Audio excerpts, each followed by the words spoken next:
మీరు లోకమునకు ఉప్పై ఉన్నారా అనేటువంటి విషయాన్ని యేసుక్రీస్తు వారు కొండ మీద ప్రసంగం ప్రారంభించి మాట్లాడుతూ ఆ మత్తయి సువార్త 5వ అధ్యాయం మొదటి వచనం మొదలుకొని 5వ అధ్యాయము, అలాగే మత్తయి సువార్త 6వ అధ్యాయము, మత్తయి సువార్త 7వ అధ్యాయము, ఈ రీతిగా 3 అధ్యాయాలు ఏకదాటిగా మాట్లాడాడు. ఆయన ఆ కొండ మీద కూర్చొని ఆయన మాట్లాడుతున్నాడు. 5వ అధ్యాయం 1వ వచనం చదవండి. ఆయన యేసుక్రీస్తు వారు ఆయన జనసమూహములను చూచి కొండ ఎక్కి కూర్చుండగా ఆయన శిష్యులు ఆయన వద్దకు వచ్చిరి. అప్పుడు ఆయన నోరు తెరిచి ఈలాగు జనసమూహాలు యేసుక్రీస్తు వారి దగ్గరికి వచ్చారు. అలా ఆయన మాటలు వినటానికి వచ్చినటువంటి వాళ్ళందరికీ బోధించటానికి ఒక కొండ ఎక్కాడు. దాని మీద కూర్చొని ఇక వచ్చినటువంటి జనసమూహాలకు బోధ చేస్తున్నాడు. అక్కడ బోధ ప్రారంభించి చివరికి 7వ అధ్యాయము చివరి వచనం వచ్చేసరికి అక్కడ ముగించేశాడు. అంటే 5వ అధ్యాయం అంతటిని మాట్లాడాడు, 6వ అధ్యాయం అంతా మాట్లాడాడు, 7వ అధ్యాయం అంతా మాట్లాడిన తర్వాత ఈ 3 అధ్యాయాలలో యేసుక్రీస్తు వారు ప్రసంగించినటువంటి ఆ బోధను విని చివరికి వాళ్ళు ఏమన్నారో ఒకసారి 28వ వచనం చదువుదాం. 7వ అధ్యాయము 28, 29 వచనం. యేసు ఆ కొండ మీద చేసేటువంటి ఆ ప్రసంగాన్ని చేసి ముగించినప్పుడు జనసమూహములు ఆయన బోధకు ఆశ్చర్యపడుచుండ్రి. చాలమ్మా, ఆశ్చర్యపడుచుండ్రి. తర్వాత ఏలయనగా ఆయన వారి శాస్త్రుల వలె కాక అధికారము గల వారి వలె వారికి బోధించెను అన్నాడు. చూడండి, అంటే యేసుక్రీస్తు వారు చేసినటువంటి ఆ బోధ విన్నటువంటి జనసమూహాలు చివరికి ఏమైపోయారంటే ఆశ్చర్యపడిపోతున్నారు. ఏంది ఇంతసేపు మాట్లాడవే అని చెప్పలేదు, మేమేమైనా భోంచేయాలా లేదా అని మాట్లాడలేదు, వాళ్ళ ఇబ్బందులు చెప్పలేదు. కానీ అన్నిటినీ మర్చిపోయి దేవుని మాటను యేసుక్రీస్తు వారు తన నోటారా కొండ మీద చేసే ప్రసంగాన్ని వింటున్నారు. విని ఎక్కడెక్కడ విసుగు చెందకోకుండా చివరికి వాళ్ళు ఎలా రెస్పాన్స్ ఇస్తున్నారు, ఎలా స్పందించారంటే యేసు ఈ మాటలు చెప్పి ముగించినటప్పుడు అన్నాడు 3 అధ్యాయాలలో ఉన్నటువంటి సంగతులను వివరించి చెప్పాడు. సమూహములకు ఆయన బోధించుట ఆశ్చర్యపడిరి. ఏలయనగా ఆయన వారి శాస్త్రుల వలె కాక అధికారం గల వారి వలె వారికి బోధించెను అన్నాడు. ఇంతకు ఆయన బోధలో ఏముంది అని ఆలోచిస్తే ఆ బోధలో నుండి తీసుకున్న ఒక మాటే మీరు లోకమునకు ఉప్పై ఉన్నారా అన్నాడు. అంటే 5వ అధ్యాయంలో ఎన్ని వచనాలు ఉన్నాయి? 5వ అధ్యాయంలో ఎన్ని వచనాలు ఉన్నాయి? 48 వచనాలు ఉన్నాయి. మత్తయి సువార్త 5వ అధ్యాయం 1 నుంచి 48 వచనాల వరకు అక్కడ ప్రసంగం అంతా అయిపోయింది. తర్వాత 6వ అధ్యాయంలో 34 వచనాలు ఉన్నాయి. తర్వాత 7వ అధ్యాయంలో 29 వచనాలు ఉన్నాయి.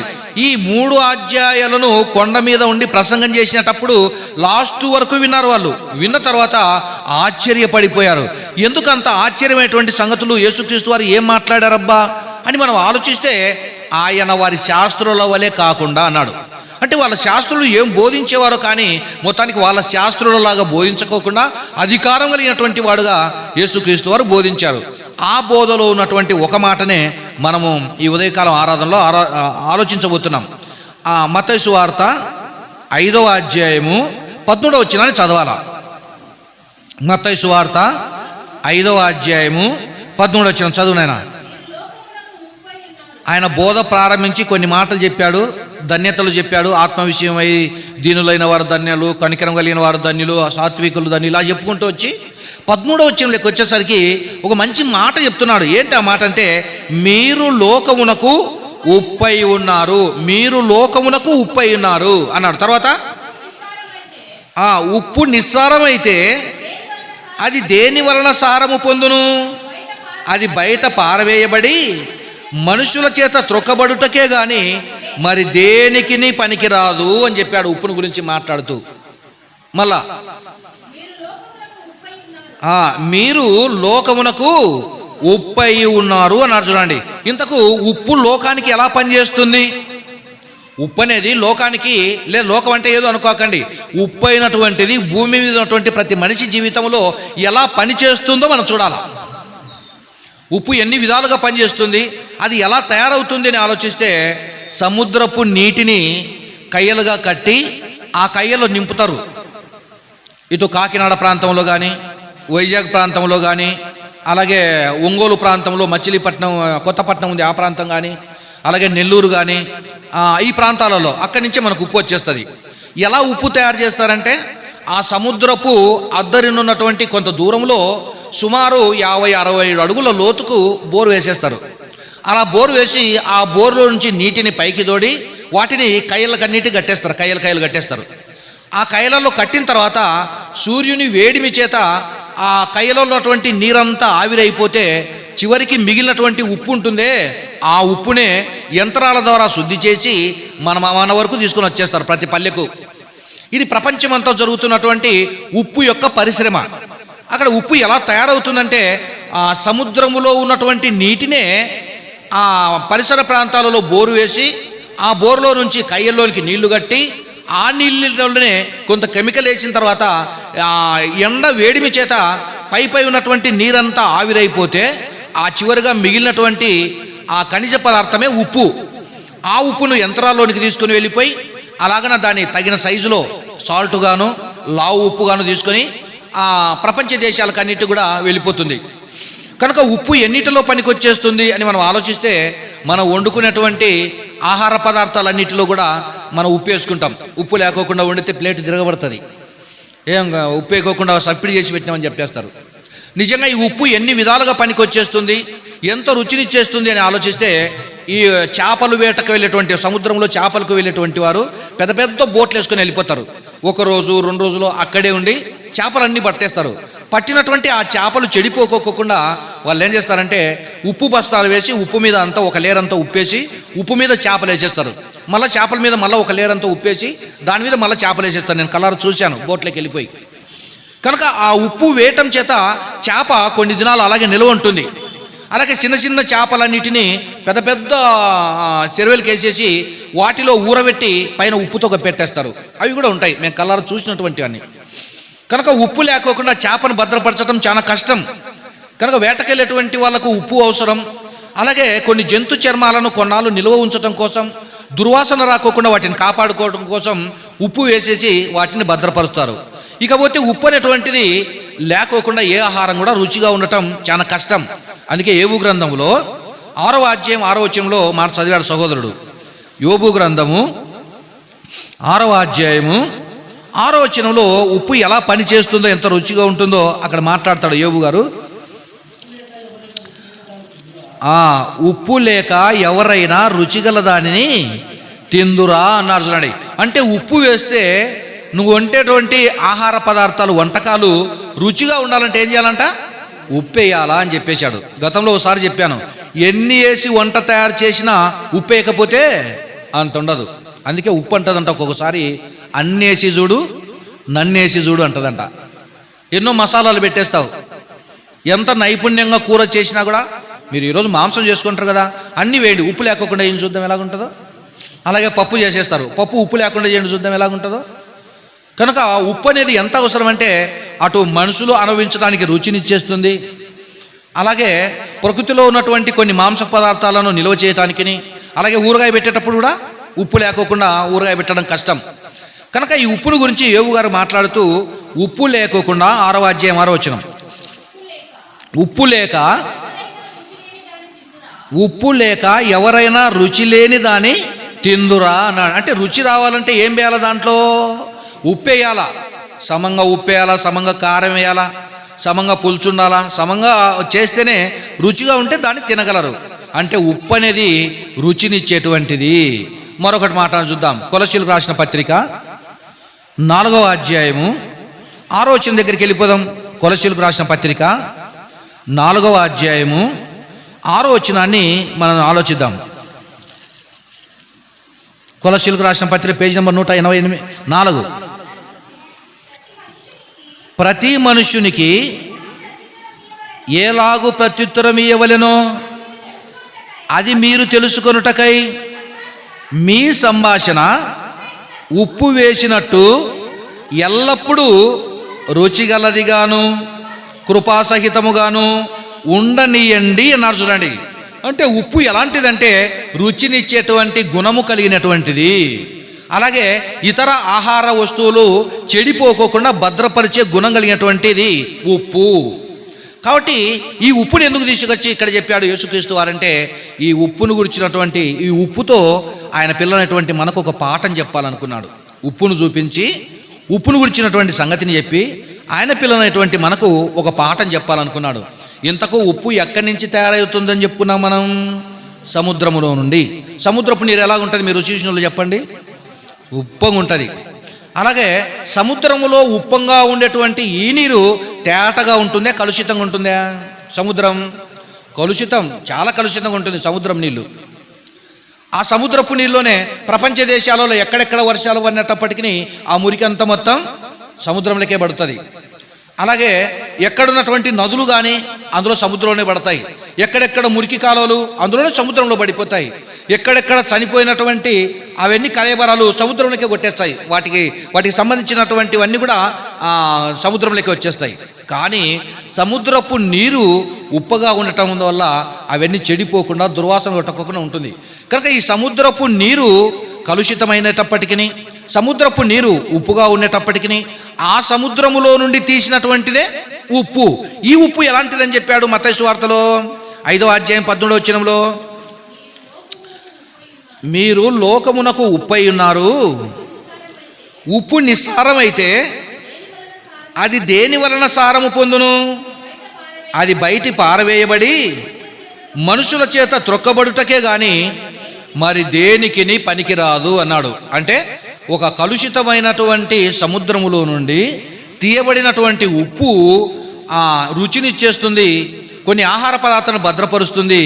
అలాంటి గుణం ఉన్నటువంటి ఉప్పునే దేవుడు ఆ ఉప్పును చూపించి ఆ ఉప్పును గురించి చెప్పి తర్వాత ఆయన పిల్లలు ఎలా ఉండాలని కోరుకున్నారంటే, మీరు కూడా లోకానికి ఉప్పై ఉన్నారు అని చెప్పాడు.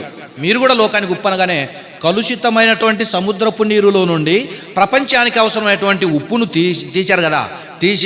తీస్తే అలే లోకంలో ఉన్నటువంటి ప్రతి పాపిని కూడా రక్షించి ఆయన కోసం పనిచేసేటువంటి వారుగా ఉపయోగపడాలన్నటువంటిదే దేవుని యొక్క ఆలోచన. అందుకే అక్కడ అంటాడు, ఏమన్నాడంటే మీరు లోకానికి ఉప్పై ఉన్నారన్నాడు. అంటే ఉప్పు లోకానికి ఎలాగైతే పని చేస్తుందో, లోకానికి ఎలాగైతే రుచినిచ్చేస్తుందో, అలాగే లోకంలో ఉన్నటువంటి కొన్ని ఆహార పదార్థాలను ఎలా రుచిగా ఉంచి భద్రపరుస్తుందో, అలాగనే మీరు కూడా లోకములో ఉన్నటువంటి మీరు ప్రభువైన యేసుక్రీస్తునందు రక్షింపబడి విమోచింపబడిన తర్వాత ఉప్పు ఎలాగైతే ప్రపంచ ప్రజల కోసం మేలు చేస్తుందో, క్రైస్తవులైనటువంటి మీరు కూడా, లేదా నా బోధ వింటున్నటువంటి మీరు కూడా లోకానికి ఉప్పులాగా పనిచేయాలా అని చెప్పేశాడు. కనుక ఉప్పు అనగానే ఈ మాటల గురించి ఇంకొక మార్కు సువార్తలో మాట్లాడుతూ 9వ అధ్యాయము ఇదే మాటను మార్కు గారు ఎలా రాస్తున్నారు చూడండి. మార్కు సువార్తలో 9వ అధ్యాయము, మార్కు సువార్త 9వ అధ్యాయము 49-50 వచనాలు చూద్దాం. ప్రతివానికి ఇక్కడ ఏమంటున్నాడంటే, ప్రతివానికి ఉప్పు సారము అగ్ని వలన కలుగును. ఉప్పు మంచిదే కానీ ఉప్పు నిస్సారమైన ఎడల దేని వలన మీరు దానికి సారము కలుగజేతురు? ఇక్కడ అంటున్నాడు, మళ్ళా చదువునైనా 49-50 వచనం. ఉప్పు మంచిదే కానీ ఉప్పు నిస్సారమైతే, నన్ను 49 కూడా చదవాలమ్మా. మీరు గమనించండి, తొందరపోకుండా. నేను 12:30 అని చెప్పాను కనుక ముగించేస్తాను. మనసుకు పట్టే విధంగా ఆలోచిద్దాం. ఏమ్మా, ఈ మార్కు సువార్త 9వ అధ్యాయము 49-50 వచనంలో ఉప్పుకు సారం ఎలా కలుగుతుందో మనము కూడా సారము కలిగి ఎలా సారాన్ని సంపాదించుకోవాలో చెప్తున్నాడు అక్కడ మాట్లాడుతూ ఆయన. ప్రతి వానికి ఉప్పు సారము అగ్ని వలన కలుగుతుంది అన్నాడు. ఉప్పుకు సారం ఎక్కడి నుంచి కలుగుతుంది, ఎలా కలుగుతుంది అని ఆలోచిస్తే, సముద్రములో నుండి తెచ్చినటువంటి ఆ నీటిని ఉప్పు కయ్యల్లో పెట్టిన తర్వాత ఆ సూర్యుని వేడిమి చేత పైనున్నటువంటి పనికిరానటువంటి నీరంతా ఆవిరైపోతే ఆ తర్వాత పనికొచ్చేటువంటి ఉప్పు అంతా అలా నిలువగా ఉండిపోతుంది, అలా ఆ కయ్యల్లో నిలువ ఉండిపోతుంది. కనుక అది ఎలా సారం పొందుతుంది ఉప్పు అని అంటే అగ్ని వలన అన్నాడు. అగ్ని వలన అంటేగానే సూర్యుని వేడిమి చేత ఉప్పు ఏమవుతుందంటే సారము పొందుకొని ఘనీభవిస్తుంది, ఘన పదార్థంగా మారుతుంది. అది ఎక్కడ మాట్లాడుతున్నాడు ఆయన. ప్రతి వానికి ఉప్పు సారము అగ్ని వలన కలుగును. ఉప్పు మంచిదే కానీ ఉప్పు నిస్సారమైన ఎడల దేని వలన మీరు దానికి సారము కలుగజేతురు అన్నాడు. చూడండి, అంటే ఉప్పు కూడా నిస్సారం అయిపోతుందా? ఉప్పు నిస్సారం అయిపోతుందంటే అగ్ని వలన, వేడి వలన సారం పొందుకుంటుంది. ఈ అగ్ని వద్దు, ఈ వేడి వద్దు, నేను భరించలేనంటే ఉప్పు సారము లేనిదిగా ఆగిపోతుంది. కనుకనే అలా సారము లేనటువంటి ఉప్పును ఏం చేస్తారంటే ఆ ఉప్పుకాయల్లో గెనాలకు వేసేసుకుంటారు. అలాగే వాహనాలు రావడానికి రోడ్లకు వాడుకుంటారు. అలాగే వాళ్ళ కాళ్ళ బాటలకు కింద వేసేసుకుంటారు దారిలో నడవడానికి ఉప్పును. ఉప్పు ఎప్పుడైతే నిస్సారమైపోతుందో ఆయన చెప్పాడు, ఉప్పు ఎప్పుడైతే నిస్సారమవుతుందో అది ఎలా ఉపయోగిస్తాడని చెప్పాడు. ఇది మత్తయి సువార్త 5వ అధ్యాయము 13వ వచనం 2వ మాట. అది ఉప్పు నిస్సారమైతే అది దేని వలన సారము పొందును? ఆ సారము లేనటువంటి ఉప్పును బయట పారవేయబడి మనుషుల చేత తొక్కబడుటకే గాని మరి దేనికిని పనికిరాదు అని చెప్పాడు. ఇంతకు ఉప్పు సారం ఎలా కలుగుతుంది దాన్ని ఆలోచిస్తే అగ్ని వలన అని చెప్పాడు. నిజంగా క్రీస్తును నమ్మిన క్రైస్తవులైనటువంటి మీ అందరికీ లేదా నాకును అగ్ని వంటి శ్రమలు అని చెప్పాడు. అంటే అగ్ని వంటి శ్రమల వలన నువ్వు సారము కలిగిన వాడవై అవుతావు, శక్తిమంతుడవు అవుతావు. అప్పుడు దేవుని కోసం పనిచేసేటువంటి మహాయోధునుగా నిలబడతావు. కనుక అగ్ని వంటి శ్రమలు అనగానే ఆ శ్రమలు నిన్ను ధీరునిగా నిలబెట్టడానికే వచ్చేస్తాయి. కనుక అంటున్నాడు ఆయన మత్తయి సువార్తలో మాట్లాడుతూ ఆయన అంటున్నాడు, మీరు లోకమునకు ఉప్పు అయినారు, ఉప్పు నిస్సారమైతే అది దేని వలన సారం పొందును? అది బయట పారవేయబడి మనుషుల చేత తొక్కబడుటకే కానీ మరి దేనికిని పనికిరాదన్నాడు. అంటే ఉప్పు నిస్సారం అవుతుంది అంటే నిస్సారం అవుతుంది. శ్రమలు భరించినటువంటి వారు, కష్టాలు భరించినటువంటి వారు, ఇబ్బందులు ఎదుర్కొనేటువంటి వారు వాళ్ళు సారముతో ఉండలేరు, నిస్సారం అయిపోతారు. దీని గురించి మనం ఒకసారి రాజుల గ్రంథంలోకి వెళ్ళిపోవాలా ఇంకా బాగా అర్థం కావటానికి. ఓసారి రాజుల 2వ గ్రంథం వెళ్దాం. రాజుల 2వ గ్రంథం 2వ అధ్యాయము 20-21 వచనాల్లో మనం చూద్దాం. తీసుకొని మా అందరూ రాజుల 2వ గ్రంథము 20-21 వచనాల్లో అనుకుంటాను. చదువునేనా. అతడు కొత్త పాత్రలో ఉప్పు వేసి నా యొద్దకు తీసుకొని రండని వారితో చెప్పి. ఇదంతా ఎందుకు జరుగుతుంది? ఇదంతా దేనికి జరుగుతుందో అది కూడా మనం ఆలోచిద్దామమ్మా. 19 నుంచి చదువుదాం నాయన, 19 నుంచి 22 వరకు చదువుదాం. రాజుల 2వ గ్రంథం 2వ అధ్యాయము 19, 20, 21, 22 వచనాలు చదువమ్మా. అంతటా ఆ పట్టణపు వారు ఈ పట్టణమున్న చోటు రమ్యమైనదని మా ఏలిన వాడవైన ఎలీషా గారు మీకు కనబడుచున్నది కానీ నీళ్లు మంచివి కాదు అన్న. పట్టణం ఏమో రమ్యమైనదే, మంచిది. ఆ పట్టణం మంచిదే కానీ అందులో ఉన్నటువంటి నీళ్లు మంచివి కాదు అన్నారు. మన పెద్దలు తెలుసు, మనం ఉన్నటువంటి ఈ నేల ఉందే, చౌటపల్లి నేల, ఈ నేల మీకు తెలుసు కదమ్మా. ఇందులో బోర్ వేసేస్తే ఆ బోర్లోంచి వచ్చే నీళ్ళు కూడా చాలా ఉప్పంగా ఉంటాయి. మీ అందరికి తెలుసు కొంతమందికి. ఆ బోర్ నీళ్లు కొట్టిన తర్వాత కాసేపు ఆ నీళ్లు ఆరిపోతే ఉప్పు అక్కడ పేరుకొనిపోతుంది. ఇప్పటికి కూడా పుల్లాడి మా ఇంటి దగ్గర ఉండింది అది ఏది బోరు వేసినారు అక్కడ, మీకు తెలుసు కదా, మీ అందరికి తెలుసు. ఆ నీళ్ళు ఎవరు ఉపయోగించుకునేటువంటి వాళ్ళు కాదు. కనీసం ఇల్లు కడుక్కున్నా కూడా ఇల్లు కడిగిన తర్వాత అదంతా తెల్ల సారాలుగా వచ్చేది. కనుక ఆ ఉప్పు నీళ్ళతో మన ఇళ్ళలో ఏ చెట్లు కూడా మొక్కలు బతికేటివి కాదు. ఆ తర్వాత పెన్నా నదిలోంచి ట్యాంకీలకి నీళ్ళు వచ్చి ఆ ట్యాంకీలో నుంచి మనకు కొలాయిల గుండా వచ్చేసి తాగడానికయ్యే, బట్టలు ఉతకడానికయ్యే, బయట పారోసేటయ్యే, అన్నిటికీ అవి వాడుకోవటం చేత ఇప్పుడు కాస్త చెట్లు బ్రతికి బాగున్నాయి. కొత్తగా ఇండ్లు వేసినప్పుడు ఏ మొక్క బతికేది కాదు. కారణం ఏంటంటే అదంతా కూడా ఉప్పు నీళ్ళతో సంబంధించినటువంటి సౌడు కూడా ఉండేది. కనుక ఇప్పుడు అక్కడ అంటున్నాడు రాజుల గ్రంథంలో 2వ అధ్యాయము 19 నుంచి, అంతటా ఆ పట్టణపు వారు ఈ పట్టణం ఉన్న చోటు రమ్యమైనదని మా ఏలిన వాడవైన నీకు కనబడుచున్నది కానీ ఈ నీళ్లు మంచివి కాదు అని చెప్పేశారు. ఈ నీళ్లు మంచివి కాదు, పట్టణమేమో రమ్యమైనదే, చూడటానికి బాగుంది, వసతులు బాగున్నాయి, కానీ నీళ్లు మాత్రం మంచివి కాదు అన్నాడు. నీళ్లు లేకపోతే ఏ ఊళ్ళో చాలా కష్టం కదమ్మా. నీళ్లుంటే బాగా బ్రతకచ్చు, కానీ నీళ్లు లేవు, కానీ పట్టణం రమ్యంగా ఉంది. తర్వాత ఏం చేశాడు? అందుచేత భూమియు నిస్సారమైంది అన్నాడు. ఏ దాని చేత భూమి నిస్సారమైపోయింది? అక్కడ ఉన్నటువంటి నీళ్లు మంచివి కాదు, నీళ్లు మంచివి కాదు. నీళ్లు మంచివి కాదు గనక అందుచేత భూమి ఏమైపోయింది, నిస్సారమై ఉన్నదని ఎలీషా గారితో చెప్పారు వాళ్ళందరూ కలిసి. తర్వాత అతడు ఈ మాట విన్నటువంటి ఎలీషా గారు ఏం చేస్తున్నారో చూడండి. అంటే భూమి నిస్సారంగా ఉంది, నీళ్లు మంచివి కాదని ఆయనకు కబురు పెట్టారు, చెప్పారు. చెప్పిన తర్వాత 20వ వచనంలో అతడు అనగా ఎలీషా కొత్త పాత్రలో ఉప్పు వేసి నా యొద్దకు తీసుకొని రండని వారితో చెప్పెను. వారు ఆ ఉప్పు వేసినటువంటి కొత్త పాత్రను తెచ్చి ఎలీషా గారి చేతికి తీసుకొని రాగా అతడు ఆ నీటి ఊట యొద్దకు పోయి అందులో ఉప్పు వేసి యెహోవా సెలవిచ్చినదేమనగా ఈ నీటిని నేను బాగు చేసి ఉన్నాను గనుక ఇక దీని వలన మరణము కలగకపోవును, భూమియు నిస్సారముగా ఉండదు అనేను అని చెప్పారు చూడండి.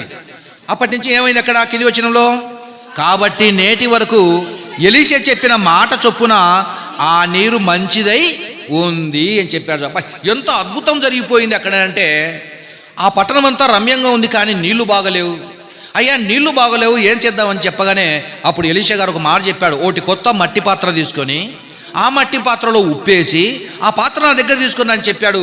తెచ్చిన తర్వాత ఆ ఉప్పు నీటిని ఎక్కడ వేసాడు ఆయన, జలధారల మీద వేశాడని చూడండి. అక్కడ ఆ నీటి ఊట యొద్దకు పోయి అందులో ఉప్పు వేయగానే ఉప్పు వేసి మళ్ళీ అంటున్నాడు యెహోవా సెలవిచ్చినదేమనగా. అంతకుముందు ఎలా ఉండేది, ఆ నీరు మంచిది కాదు. ఇప్పుడు ఉప్పు వేసిన తర్వాత నీరు మంచిది అయిపోయింది, ఊరు మంచిది అయిపోయింది, నేల నిస్సారంగా కాకుండా సారం పొందుకునింది. కనుక దేవుని పిల్లలరా, ఆయన పిల్లలైనటువంటి మనం కూడా ఎలా సారము పొందాలో మంచి మాట చెప్పాడు. అది ఎవరు ఆలోచించటం లేదు. కనీసం మీరైనా మనమైనా ఆలోచించి ఏం చేస్తే ఉప్పు సారం పొందుతామో మనము చెప్పాడు. మా మార్కు సువార్త కదా మనం చదువుకుంది, మార్కు గారు రాసిన సువార్త ఎలా మనము ఉప్పు సారం కలిగి ఉండాలనో, ఎలా ఉప్పు సారంగా మనం ఉండాలనో చూద్దాం. 49 వచ్చినామమ్మా, 9:49. ఇది మీరు బాగా ఆలోచించాలా. ఉప్పు ఎలా సారం పొందుతుందంటే అగ్ని వలన అని చెప్పాడు. ఇప్పుడు మనం ఎలా సారం పొందగలము అని ఆలోచిస్తే 49 వచనంలో ప్రతి వానికి ఉప్పు సారము అగ్ని వలన కలుగును, ఉప్పు మంచిదే గాని ఉప్పు నిస్సారమైన ఎడల దేని వలన మీరు దానికి సారము కలగజేతురు. ఇప్పుడు అంటున్నాడు చూడండి, అక్కడ క్వశ్చన్ ఇచ్చాడు, కింద ఆన్సర్ చెప్తున్నాడు. ఏ దాని వలన మీరు ఉప్పుకు సారం చేస్తారు? ఉప్పు నిస్సారం కాకుండా చూసుకోవాలా, నిస్సారం కాకూడదు. నిస్సారము కాకోకుండా ప్రతి మనుషుడు ఉప్పు సారము ఎలా సంపాదించుకోవాలంటే కింది మాటలో రాశాడు, మీలో మీరు ఉప్పు సారము గలవారై ఉండి ఒకనితో ఒకడు సమాధానముగా ఉండుడని చెప్పెను. అంటే ఒకనితో ఒకడు సమాధానంగా ఉంటే మనిషికి ఏం కలుగుతుంది? సారం కలుగుతుంది, ఉప్పు సారం కలుగుతుంది. అదిగో దానికి ఎండ వలన, అగ్ని వలన ఉప్పుకు సారం ఎలాగైతే సంతరించుకుందో మనుషులు కూడా మీరు ఒకరితో ఒకరు సమాధానంగా ఉండండి, ఒకరితో ఒకరు సమాధానంగా ఉండండి. అప్పుడు ఉప్పు ఎంత సారం కలిగి అనేకులకు పనికి వస్తుందో మీరు కూడా ఒకరితో ఒకరు సమాధానంగా ఉంటే మీరు కూడా అలాగే ఉంటారు. అందుకు చెప్పాడు దేవుడు. ఏమన్నా అర్థమైందమ్మా మనుషులకి ఇది మాటను? దేవుడు ఇంత మాట చెప్పినా ఒకనిలో ఒకడు, ఒకనితో ఒకడు సమాధానం అంటాడు కదమ్మా మాటను. ఉప్పు మంచిదే గాని 50 వచ్చిన మార్కు సువార్త 9:50. ఉప్పు మంచిదే గాని ఉప్పు నిస్సారమైన ఎడల దేని వలన మీరు దానికి సారము కలగజేతురు? మీలో మీరు అన్నాడు. మీలో మీరు అంటే ఏమని అర్థం? ఏమా మీలో మీరు అంటే ఏమని అర్థము? ఒకరి ఎడల ఒకరు సమాధానం కలిగి ఉండండి. పోట్లాటలొద్దు, సమస్యలొద్దు, గొడవలొద్దు. మరి ఎలా ఉండాలంటే అలా ఉండటం వల్ల మీరు సారం పొందలేరు, మీరు ఎవరికి పనికిరాని వాళ్ళుగా మారిపోతారు. కనుక ఎలాగుండాలి మీరంటే మీలో మీరు ఉప్పు సారము గలవారై ఉండి ఒకనితో ఒకడు సమాధానముగా ఉండండి. అందరికీ ఒకరు మాట్లాడుతుంటారు అప్పుడప్పుడు, అందరూ బాగుండాలా, అందులో నేను ఉండాలంటున్నాడు. బాగుంది. అందరూ బాగుండాలంటే అందులో ఉన్నటువంటి నువ్వు పని చేయాలా. అందరూ బాగున్నాక నేనుంటానంటే కుదరదు. అందరూ బాగుండాలంటే అందరితో కలిసి నువ్వు పని చేయాలా, అందరూ బాగుండాలా, బాగున్నటువంటి వాళ్ళలో మనం కూడా అందులో ఉండాలా. చాలా చెప్పారు, మంచి మాటలే, పర్వాలేదు. అలాగ ఉండాలని దేవుడు కోరుకుంటున్నాడు. మీరు కూడా సమాధానం కలిగి ఉండండి అని చెప్పాడు. ఉప్పుకున్నటువంటి ఇంకొక ప్రాధాన్యతను మనం ఆలోచిద్దామమ్మా. లేవికాండము 2వ అధ్యాయము 13వ వచనం. లేవికాండం 2వ అధ్యాయము 13వ వచనాన్ని ఆలోచిద్దాం. నీవు అర్పించు ప్రతి దేవుని కోసం మీరు నైవేద్యం తీసుకొని వస్తారు కదా, ఏవేవో తీసుకొని వస్తారు. పండినటువంటి పంటలు కావచ్చు, అలాగే నైవేద్యంగా తెచ్చేటువంటి ధాన్యం కావచ్చు, ఏదైనా కూడా మీరు తెచ్చేటువంటి ప్రతి నైవేద్యములో నీవు అర్పించు ప్రతి నైవేద్యమునకు ఉప్పు చేర్చవలెను అన్నారు. చూడండి, అంటే దేవునికి నైవేద్యముగా తెచ్చేటువంటి పదార్థాలతో కూడా ఉప్పు చేర్చాలా. ఉప్పు లేకుండా తీసుకురావకండి నైవేద్యం అని మాట్లాడుతున్నాడు. అంటే ఉప్పు ఎంత ప్రయోజనకరమైనదో మనం ఆలోచించాలా. దేవునికి అర్పణ అర్పించేటప్పుడు లేదా నైవేద్యం అర్పించేటప్పుడు చెప్పినటువంటి మాట, లేవీయులతో దేవుడు చెప్తూ అన్నటువంటి మాట, మళ్ళీ చదువునైనా, మీరు అర్పించే ప్రతి నైవేద్యమునకు ఉప్పు చేర్చవలెను అని చెప్పాడమ్మా. ఒకవేళ ఉప్పు చేర్చకబడకపోతే నీ నైవేద్యము స్వీకరించబడదు అని అర్థం. ఉదాహరణకు సప్పిడి చేశారనుకోండి, పప్పు బెన్నె అయిపోతుంది, అట్నే ఉంటుంది, అయిపోతుందమ్మా. ఒక్క రవ్వ రుచి చేసి ఉప్పు లేదు ఏం లేదు, సప్పగా ఉంది, దేవుడు తింటాడని చెప్పేసి పక్కన పెట్టి వెళ్ళిపోతాడు. అలాగని ఉప్పు దండిగా వేసినా కూడా ఇంత కషం ఉంది ఉప్పు తినడానికేనా అని చెప్పేసి అదైనా ఆగిపోతుంది. అంటే దేనివల్ల జరుగుతుంది ఆ పని అంతా? ఉప్పు వల్ల. ఉప్పు ఎక్కువైనా కూడా కష్టమే, ఉప్పు తక్కువైనా కష్టమే. అలాగనే దేవుని కోసము అర్పణ అర్పించేటప్పుడు వాటిలో కూడా ఉప్పు చేర్చాలి, మీరు మర్చిపోకండి అని దేవుడే లేవీయులతో మోషే గారి ద్వారా తెలియజేసినటువంటి మాటను మనం చదువుకున్నామా. ఇక పోతే కొరింథీయులకు రాసిన పత్రిక, అపోస్తుడైన పౌలు గారు కొరింథీయులకు రాసిన మొదటి పత్రిక 9వ అధ్యాయము 22వ వచనంలో ఓ మాట అంటాడు. ఇక్కడ పౌలు గారు లోకానికి ఒక ఉప్పుగా పనిచేస్తూ ఆయన ఏమంటున్నాడో ఓసారి చూడండి. ఎందుకంటే ఉప్పు అనేది కులం చూడదు, మతం చూడదు, ప్రాంతీయ తత్వాన్ని చూడదు, ధనవంతుల దరిద్రులని చూడదు. ఎవరు కొనుక్కున్నా కూడా ఉప్పుగానే ఉంటుంది. ధనవంతులు కొనుక్కున్న ఉప్పుగానే ఉంటుంది, పేదవాళ్ళు కొనుక్కున్న ఉప్పుగా ఉంటుంది, ఏ ప్రాంతం వాళ్ళు కొనుక్కున్న ఉప్పుగానే ఉంటుంది, ఏ తరంలో కొనుక్కున్నట్లయినా కూడా ఉప్పుగానే ఉంటుంది. కనుక ప్రాంతం మారిపోయింది కనుక దాని గుణం మార్చుకోదు, కాలం మారిపోయింది కనుక దాని గుణాన్ని మార్చుకోదు, పేదవాడు కదా అని చెప్పేసి గుణాన్ని మార్చుకోడు, అలాగే ధనవంతుడు కదా అని చెప్పేసి గుణాన్ని మార్చుకోదు. కనుక ఉప్పుకున్నటువంటి గుణం ఏంటంటే రుచినివ్వటము, ఇతర వస్తువులను ఆహార పదార్థాలను పాడు చేయకుండా కాపాడటం, అది ఉప్పుకున్నటువంటి గుణం. అలాగా అపోస్తుడైన పౌలు గారు కూడా ఆయన కూడా ఈ మాటను తీసుకునేది. మత్తయి సువార్త 5వ అధ్యాయం 13వ వచనంలో ఉన్నాడు, మీరు లోకమునకు ఉప్పై ఉన్నారు. అలా లోకానికి ఉప్పైనటువంటి అపోస్తుడైన పౌలు గారు ఎలా పని చేస్తున్నాడో ఆ మాటను తన జీవితంలో ఎలా నెరవేర్చాడో ఇప్పుడు మనం చూడాలా. ఈ కొరింథీయులకు రాసిన మొదటి పత్రిక 9వ అధ్యాయము 22వ వచనములో 21 కూడా చదువుతుంది ఆయన. 19 కూడా 19, 20, 21, 22 అట్లా పౌలు గారు అంటున్నారు. మీరు జాగ్రత్తగా ఆలోచించండి, ఇక్కడ ఆన్సర్ దొరుకుతుంది. మీరు లోకమునకు ఉప్పై ఉన్నారంటే లోకానికి మనం ఎలా పని చేయాలో అపోస్తులైన పౌలు గారి జీవితంలో మనకు కనపడుతుంది. చదువునైనా, పౌలు అనేటువంటి నేను అందరి విషయము స్వతంత్రుడనై ఉన్నను, ఎక్కువ మందిని సంపాదించుకొనుటకై అందరికీ నన్ను నేనే దాసునిగా చేసుకొంటిని. యూదులను సంపాదించాలనుకున్నాను, యూదుల వల్లే నేను జీవించాను, నడుచుకున్నాను. ఇక ధర్మశాస్త్రమునకు లోబడిన వారిని సంపాదించుకొనుటకు నేను కూడా ధర్మశాస్త్రానికి లోబడిన వాడనైతే అంటున్నాడు. యూదులను సంపాదించుకోవాలనుకున్నాను, యూదులు ఏమేమి ఆచరిస్తారో నేను ఆచరించాను. ధర్మశాస్త్రానికి లోబడిన వాళ్ళని సంపాదించాలనుకున్నాను, ధర్మశాస్త్రానికి ఎలా లోబడాలనో అలా లోబడిపోయాను. అంటే యూదులను సంపాదించుకోవడానికి యూదుల వలె ప్రవర్తించాను, ధర్మశాస్త్రానికి లోబడిన వారిని సంపాదించుకోవడం కోసం ధర్మశాస్త్రానికి లోబడిన వాడినైతిని. తర్వాత దేవుని విషయమై ధర్మశాస్త్రము లేనివాడను కాను గాని క్రీస్తు విషయమై ధర్మశాస్త్రమునకు లోబడిన వాడను. అయినను ధర్మశాస్త్రము లేని వారిని సంపాదించుకొనుటకు ధర్మశాస్త్రము లేని వారికి ధర్మశాస్త్రము లేని వారి వలె ఉంటినన్నాడు. అబ్బా, ఎంత తిప్పలు పడిపోయాడు చూడండి పౌలు గారు. ఉప్పుకు ఎలాంటి గుణమైతే ఉందో అపోస్తలుడైన పౌలు గారు కూడా అలాంటి గుణంతో పనిచేస్తున్నాడు. యూదులను సంపాదించుకోవడానికి యూదుల వలె నేను నడుచుకున్నాను. ధర్మశాస్త్రానికి లోబడిన వాళ్ళని చూసి వాళ్ళని సంపాదించుకోవడం కోసం నేను ధర్మశాస్త్రానికి లోబడిన వాళ్ళ వలె జీవించాను. కొందరు ధర్మశాస్త్రం లేకోకుండా జీవిస్తున్నారు. వాళ్ళని సంపాదించుకోవడం కోసం నేను కూడా ధర్మశాస్త్రము ఏమన్నాడమ్మా, ధర్మశాస్త్రము లేని వారిని సంపాదించుకున్నటకు ధర్మశాస్త్రము లేని వారికి ధర్మశాస్త్రము లేని వాని వలె ఉంటిని. ధర్మశాస్త్రం ఉంది కానీ లేని వాని వలె ఉన్నాను నేను. అబ్బా, ఎన్ని సమస్యలు ఎదుర్కొన్నాడు చూడండి. అందుకే అపోస్తలుడైన పౌలు గారు లోకానికి ఉప్పులాగా పనిచేశారు. మరి ఈరోజు నువ్వు నేను ఉప్పులాగా పనిచేస్తున్నావా,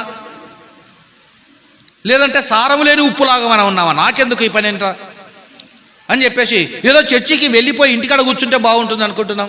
ఏదో 10, 2, 5 కానుక వేసి వెళ్ళిపోదాం అనుకుంటున్నాం. కానీ అది కాదమ్మా. అపోస్తలుడైన పౌలు గారు ఈ మాట తీసుకున్నాడు. ఏది?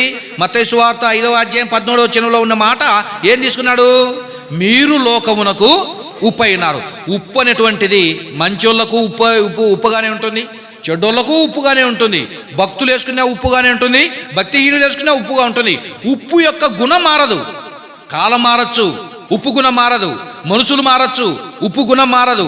ప్రాంతాలు మారచ్చు, ఉప్పుకున్నటువంటి గుణం మారదు. కనుక అపోస్తలుడైన పౌలు గారు కూడా ఏ విధంగానైనా అందరికీ మాదిరిగా ఉండి అందరినీ సంపాదించాలి దేవుని కోసం అనుకున్నాడు. పని ప్రారంభించాడు, జరిగిస్తున్నాడు. తర్వాత 22వ వచనంలో అబ్బా, ఎంత ఎవరిని పోగొట్టుకోకుండా చూడండి. బలహీనులను సంపాదించుకొనుటకు బలహీనులకు బలహీనుడనైతిని, ఏ విధము చేతనైనను కొందరిని రక్షింపవలనని అందరికీ అన్ని విధముల వాడనై ఉన్నాను. ఇది సాధ్యమవుతుందమ్మా? అందరికీ అన్ని విధాలుగా వాడనైపోయాను అన్నాడంటే ఇవి మామూలు మాటలు కాదు. అపూర్వ సహోదరులు సినిమా తీశాడు. ఎవరు? కమల్ హాసన్. దాంట్లో ఎన్ని క్యారెక్టర్లు వేశాడు? అపూర్వ సహోదరులు సినిమా తీసి 4 యాక్షన్ వేశాడు 4 రూపాలలో. దాంట్లోనో లేకుంటే భారతీయుడిలోనో ఏదో సినిమాలో మొత్తానికి దశావతారం అంట. దశావతారం అంటే ఒకే వ్యక్తి 10 క్యారెక్టర్లు పోషించాలంటే చాలా కష్టం, చాలా కష్టం. ఆ కెమెరా ముందు నటించాలంటే కోట్ల రూపాయలు పెట్టుబడి పెట్టినటువంటి ఆ పెట్టుబడిని అతను మళ్ళీ తీసుకున్నామంటే అతని నటన ఎక్కడ దెబ్బతిన్నా కూడా కోట్ల రూపాయల నష్టం జరుగుతుంది. ప్రభువైన యేసుక్రీస్తు వారు కూడా ఆయన మనల్ని లోకానికి ఎలా ఉండమని చెప్పాడు? ఉప్పులాగా ఉండండి అని చెప్పేశాడు.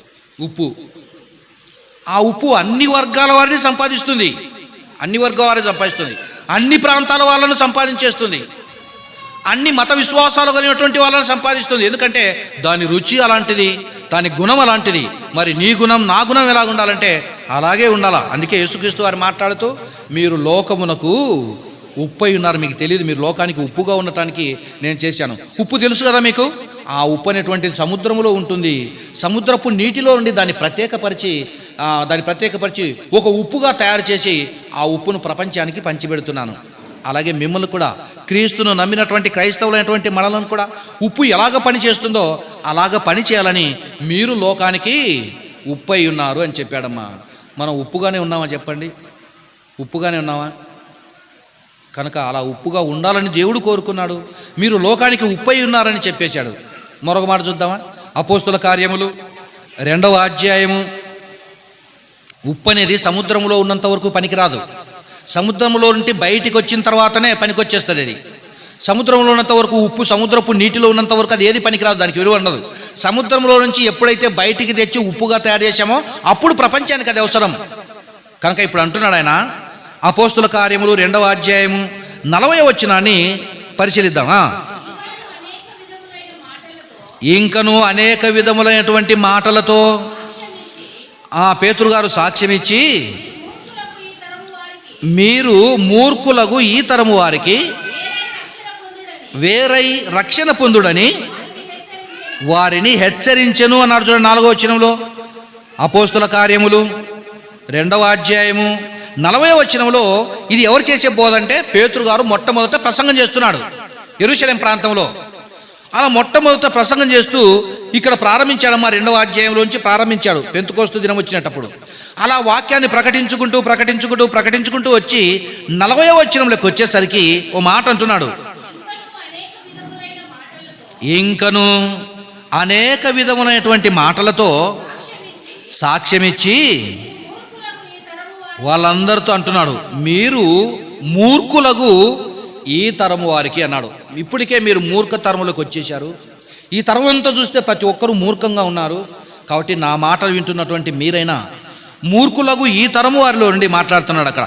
ఇకను అనేకమైనటువంటి మాటలతో సాక్ష్యమిచ్చి మీరు మూర్ఖులకు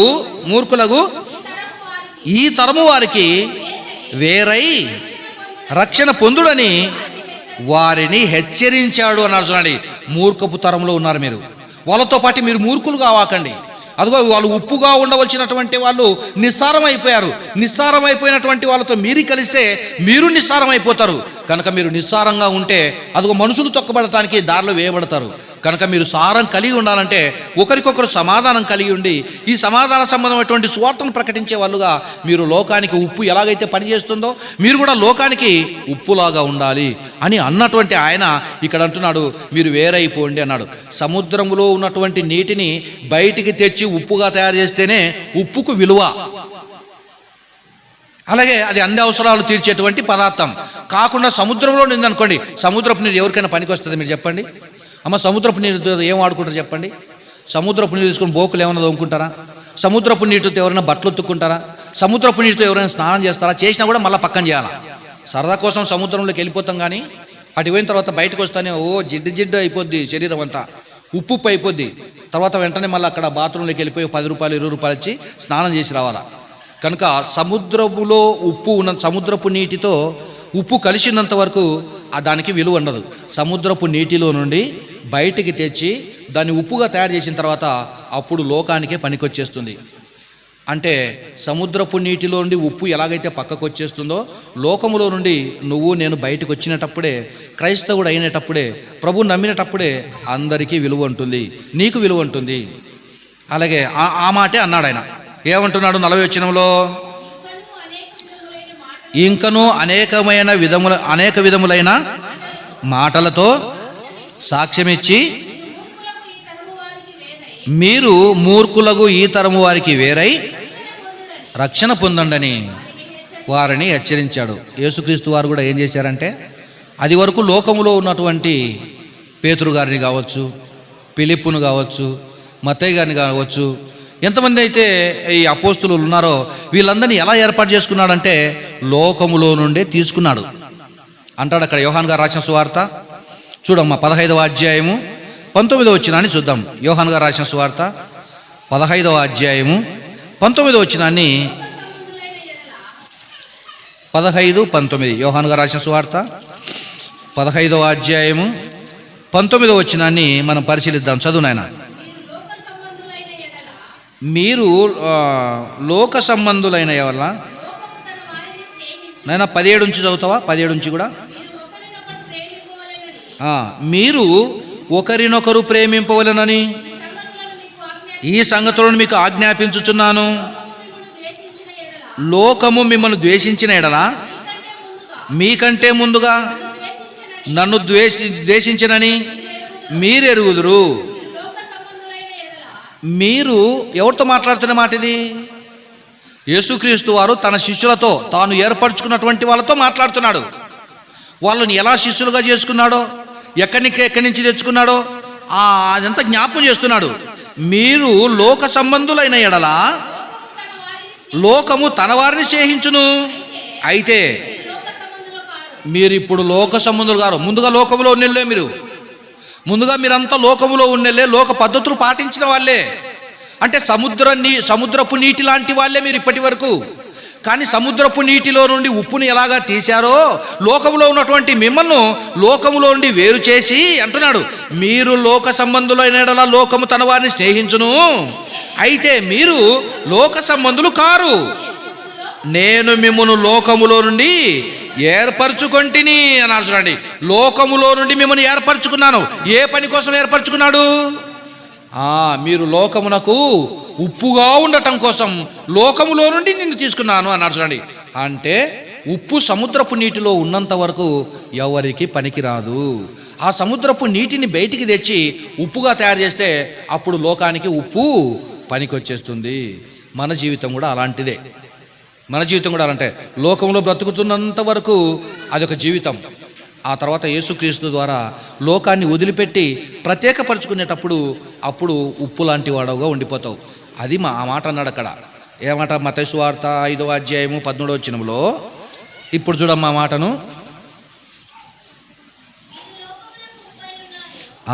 మీరు లోకమునకు, అప్పటికి తెలియదమ్మా వాళ్ళకి ఆ మాట. ఎవరికి? అపోస్తులకు అప్పుడు తెలియదు.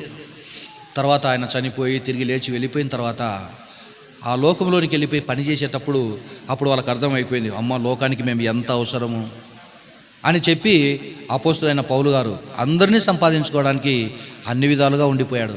అలాగే పేతురు గారు అందరినీ సంపాదించుకోవడం కోసం క్రీస్తు వాక్యాన్ని చేతపట్టుకొని లోకంలో బయలుదేరిపోయాడు. అలాగే ఫిలిప్పీలకు రాసిన పత్రికలో చివరికి ఒక మాట ఉంది, అది చదువుకొని మనం ప్రభువుల కార్యక్రమానికి వెళ్ళిపోతాం. 12:30 గంటలకు ముగించుకోవాలి కనుక మరి సహోదరులు బి కుమార్ గారి గృహప్రవేశం ఉంది, అక్కడికి కూడా వెళ్ళిపోవాలి కనుక దయచేసి మీరు ఈ వారంలో 12:30 గంటలకే ప్రభువుల కార్యక్రమం కూడా ముగించబడుతుంది కనుక ఎక్కడ చెప్పానమ్మా ఇప్పుడు? ఫిలిప్పీలకు రాసిన పత్రిక 2వ అధ్యాయము 14వ వచనం చదువుదాం. 2:14 ఫిలిప్పీలకు రాసిన పత్రిక 2వ అధ్యాయము 14వ వచనం చదువమ్మా. మీరు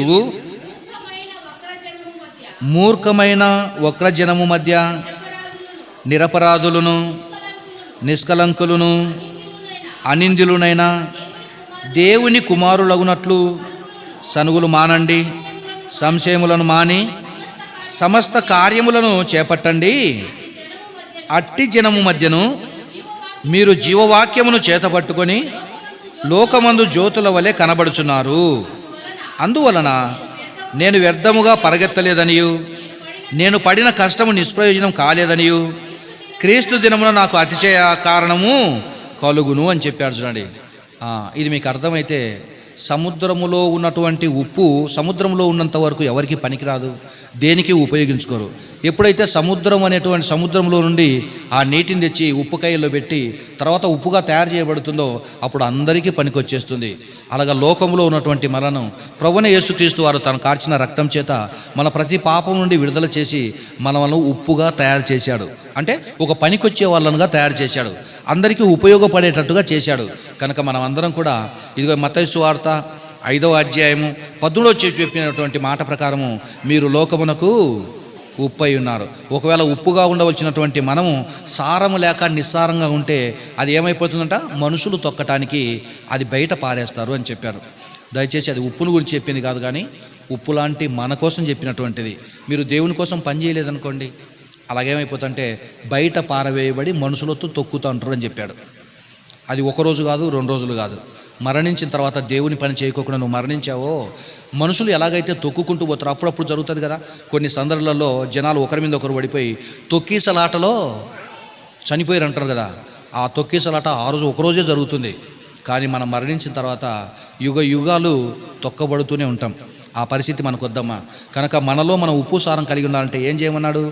చివరికి ఒక మాట ఉంది లూకా సువార్తలో కూడా, అది చదువుకొని మనం ముగించుకుందాం. లూకా గారు రాసిన సువార్తలో నుంచి ఒక మంచి మాట అమ్మా. 14వ అధ్యాయము 34-35. లూకా గారు రాసిన సువార్త 14వ అధ్యాయము చూద్దాం. ఇక్కడ లూకా సువార్త 14వ అధ్యాయము 34-35 వచనం చివరిగా. ఉప్పు మంచిదే కానీ ఉప్పు నిస్సారమైతే దేని వలన దానికి సారము కలుగును? అది భూమికైనను ఎరువుకైనను పనికిరాదు గనక దానిని బయట పారవేయుదురు అన్నాడు. మళ్ళా చదువమ్మా.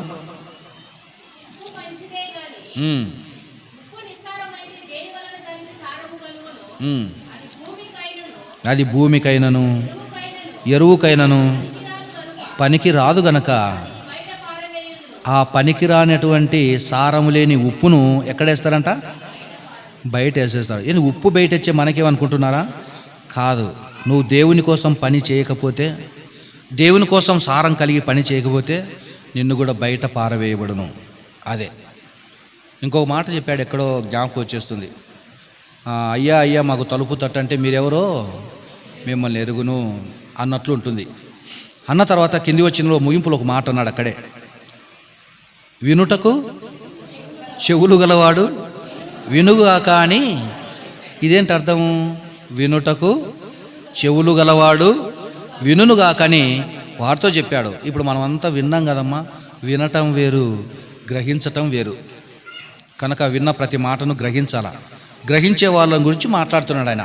వినుటకు ఎవరికైనా అదే కదమ్మా, వినుటకు చెవులు గలవాడు వినుగాక అంటే బయటికి కనిపించేది ఈ చెవే, కానీ ఆ మెదడుతో ఆలోచించి, మనసుతో ఆలోచించి, ఆహా నేను లోకానికి ఉప్పుగా ఉండాలనా అని చెప్పేసి నువ్వు సారం కలిగి ఉప్పుగా తయారు కావాలా. ఆ సారం కలిగి ఉప్పు తయారు కావాలంటే ఏమన్నాడు మార్కు సువార్తలో? మీలో మీరు ఉప్పు సారం గలవారై సమాధానముగా ఉండండి అని చెప్పాడు. అంటే అందరూ కలిసి సమాధానంగా శాంతముతో ఒకరికొకరు ఒకరేడలో ఒకరు అన్యోన్య సహవాసం కలగవారంటే అప్పుడు ఉప్పు సారం కలుగుతుంది. అప్పుడు ప్రజలందరికీ పనికి వచ్చేస్తాం, నీ కుటుంబానికి పనికి వచ్చేస్తావు. సహోదరులు ఐక్యత కలిగి నివసించుట ఎంత మేలు, ఎంత మనోహరం అన్నాడు. కనుక ఈ మాటలు నేను మీ ఎదుట ఉంచి, దీంట్లో ఏమైనా సందేహంగా ఉంటే మనం బైబిల్లో నుంచి ఆలోచిద్దాం. ఏమా అటు కృప తండ్రి అయిన దేవుడు ప్రభువుని యేసుక్రీస్తునందు ఆయన పిల్లనటువంటి మనందరికీ అనుగ్రహించాలని వేడుకుంటూ ఆరాధనలోకి వెళ్ళిపోదాం.